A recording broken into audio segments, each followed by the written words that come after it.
आज की कहानी गर्मी का मौसम। पता है क्या? नहीं ना। अनुपमा बाजार से 10 किलो दशहरी आम लेकर आती है और अपनी काम वाली से कहती है, अरे शांति सुन, नाश्ते में सबके लिए आम काट देना। ठीक है भाभी। सभी खाने के टेबल पर आते हैं। अनुपमा सबको खाना परोसती है और शांति आम काटती है। तभी विक्रम कहता है, मम्मी तुम्हें पता है ना, मुझे कड़े कड़े आम पसंद है। अब बाजार में जैसे आएंगे वैसे ही लाऊंगी ना मैं बेटा। मैं ये नहीं खाने वाला, हटा लो, मैं चला ऑफिस। विक्रम अपना टिफिन लेकर ऑफिस चला जाता है। इधर अशोक भी धीरे से कहता है, आम तो सच में गीले हैं। अनुपमा को बहुत तेज गुस्सा आता है और वो कहती है, अब तो दोनों बाप बेटों को आम गीला ही लगेगा। इतना दिन यही खा रहे थे, अब क्या हो गया? कोई अलग से कुछ नहीं दे रही थी मैं। अरे ऐसा तो नहीं कहा। अशोक भी डर से दबे पांव ऑफिस चला जाता है। इधर शांति कहती है, गुस्सा मत कीजिए ना, अभी मन नहीं होगा इन लोगों का आम खाने का। हो सकता है ऐसा, रात में खा लेंगी। अरे गुस्सा नहीं करो तो क्या करूं, तुम ही बताओ। इतने सारे आम ले आई थी मैं, अगर नहीं खाया इन लोगों ने तो मैं क्या ही करूंगी, बर्बाद हो जाएगा ना। ऐसे तो हर साल दोनों बाप बेटे आम आम की रट लगाए रहते हैं। अरे कभी कभी हो जाता है भाभी, जाने दीजिए ना। इधर लंच के समय विक्रम के ऑफिस का एक कलीग उससे कहता है, भाई आम के सीजन में तू बस रोटी सब्जी खा रहा है, आम बिना खाने का क्या मजा। अरे वो जल्दी में न रह गया आज, वरना मेरे घर में भी रोज आम आता है। लो, एक मेरी वाइफ ने आज दो आम मुझे दे दिए थे। कलीग अपने टिफिन में से एक आम विक्रम को देता है। उसका आम एकदम कड़ा कड़ा रहता है। विक्रम का मन आम देखकर खुश हो जाता है और वो आम खाते हुए सोचता है, एक आम मम्मी लाती एकदम गीला गीला, और एक ये है कड़ा कड़ा, ऊपर से इतना मीठा जैसे कि मिश्री हो। पूछूं क्या इससे? हाँ, पूछने में बुराई क्या है। विक्रम हिचकिचाते हुए कहता है, भाई कौन सा आम है ये, बहुत मीठा है। लंगड़ा आम है, मेरी बीवी के मायके से आया है। उसके मायके में आम का खेत है ना, एक पेटी भर के आम आए हैं। अच्छा अच्छा। उधर अशोक की दुकान पर फूलचंद नाम का एक ग्राहक आता है, जो कि लंगड़ा आम लिए होता है। आम की खुशबू इतनी जबरदस्त आ रही थी कि अशोक से बर्दाश्त नहीं होता और वो कहता है, कौन सा आम लाए हो भाई जो इतनी खुशबू आ रही है? लंगड़ा आम है, सीधा खेत से मंगवाया है। लंगड़ा आम की कोई बराबरी नहीं है, ऊपर से बनारस की खेत की। वो तो है, बनारस वैसे भी बहुत अच्छा शहर है। एक बात पूछो अशोक जी, बुरा न मानो तो। अरे पूछिए ना। बेटे की शादी करनी है तो एक लड़की है बनारस की, मेरे भाई के घर के बगल में रहती है। वो यही सब काम करवाता है। खेत से सारे अनाज आ ही जाते हैं तो आदमी क्या ही करेगा। किसी की बेटी की शादी करवाने से बड़ा क्या ही धर्म है। हाँ वो तो है। आपको भी वहाँ के लंगड़े आम खाने का नसीब होगा। अशोक हंसने लगता है। तब तो लड़की देखनी ही पड़ेगी। अशोक और विक्रम रात को घर आते हैं और दोनों के दिमाग में लंगड़ा आम घूमते रहता है। तभी अशोक के फोन में श्वेता का फोटो और बायोडेटा आता है।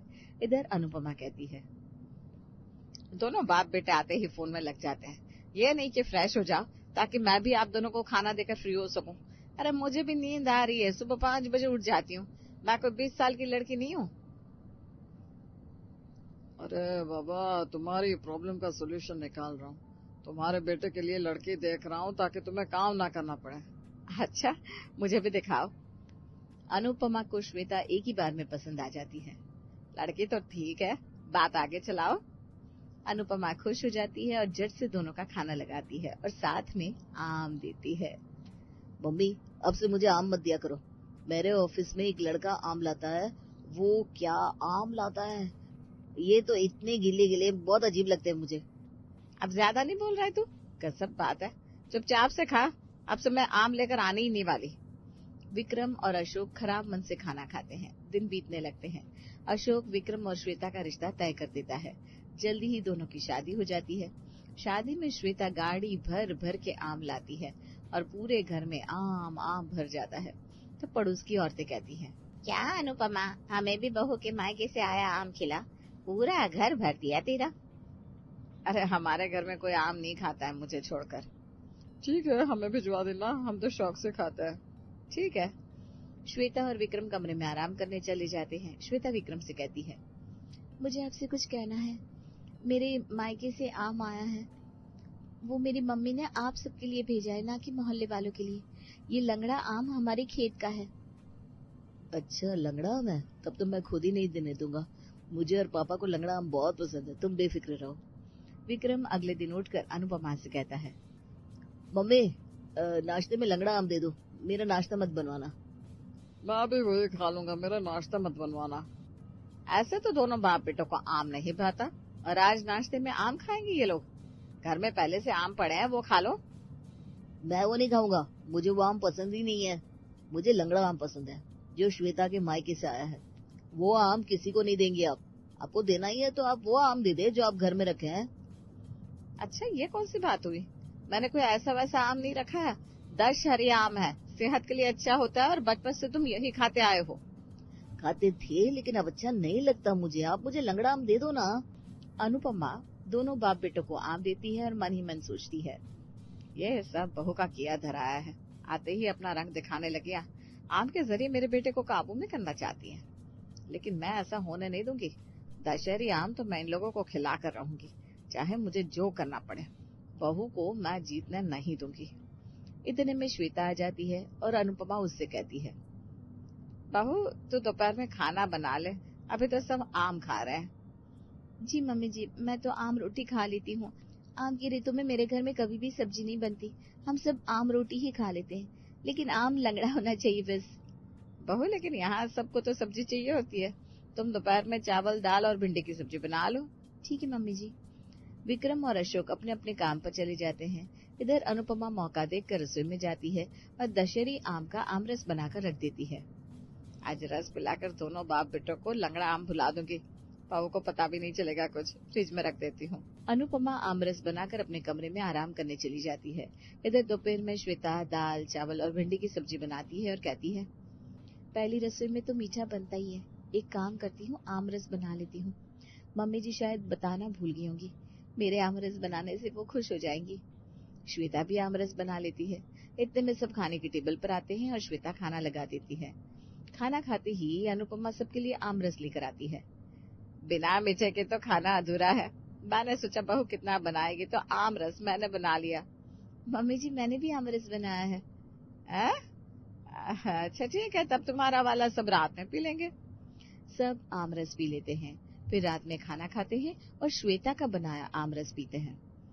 अभी जो आमरस पिया है उसका स्वाद बहुत ज्यादा अच्छा था सुबह वाले से, क्योंकि मैंने ये लंगड़े आम से बनाया है। अच्छा, तो क्या मैंने जैसे तैसे आम से बनाया था? दशहरी आम का आमरस था वो। मम्मी जी, मैंने ऐसा कुछ नहीं कहा। अनुपमा गुस्से में अपने कमरे में चली जाती है। मैं साबित करके रहूंगी कि दशहरी आम सबसे अच्छे और मीठे होते हैं। अब सास बहू में रोज दिन कंपटीशन चलने लगती है। अनुपमा दशहरी आम और श्वेता लंगड़ा आम का कुछ न कुछ बलक बनाती रहती और विक्रम और अशोक को खिलाती रहती। एक रोज श्वेता लंगड़ा आम का आइसक्रीम बनाती है और अनुपमा दशहरी आम का आम पापड़ बनाती है। रात को जैसे ही दोनों बाप बेटे घर आते हैं, श्वेता उन्हें खाना परोसती है। खाना खा लीजिए, आज डेजर्ट में आइसक्रीम है। हाँ, आइसक्रीम खाने का मेरा तो बहुत मन था। आम पापड़ भी बनाया मैंने, तुझे पसंद है ना? हाँ मम्मी, चलो पहले वही खिला दो। अनुपमा विक्रम को आम पापड़ देती है तो वो कहता है, मम्मी एक नंबर स्वाद है। बेटा ये भी दशहरी आम से ही बने हैं। विक्रम चुप हो जाता है।